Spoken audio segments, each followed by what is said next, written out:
Alors les algorithmes, je vous rassure tout de suite, ils sont pas seulement sexistes, hein, ils sont aussi racistes. On sait par exemple qu'il y a des algorithmes de reconnaissance faciale qui reconnaissent mieux des visages d'hommes blancs que des visages de femmes noires.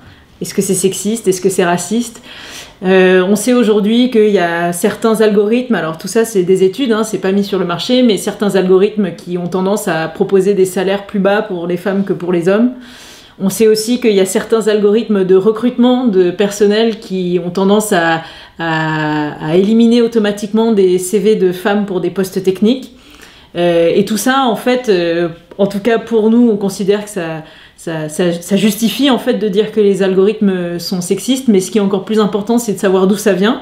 Et on se rend compte en fait que ça, c'est une conséquence directe d'une intelligence artificielle qui est développée par une population homogène d'hommes blancs de la Silicon Valley. Et pour aller encore plus loin, il y a eu récemment le cas d'un ingénieur asiatique en Australie qui essayait de soumettre ses photos d'identité sur un site administratif.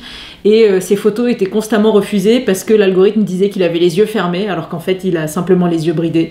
Et ça, il a fallu justement qu'il y ait soit une femme noire, soit un ingénieur asiatique, bref, une personne un peu différente de la moyenne des développeurs pour vraiment mettre en avant le problème qu'il y avait derrière ces algorithmes. Et c'est un peu la question qu'on s'est posée avec Aude Bernheim et qu'on a essayé d'expliciter dans l'ouvrage L'intelligence artificielle pas sans elle, qui est un ouvrage très accessible. Il n'y a pas besoin d'être ni scientifique ni féministe, en fait, il faut juste s'interroger un peu sur ce qui est en train d'envahir notre quotidien et qui va toucher autant les femmes que les hommes dans les décennies à venir.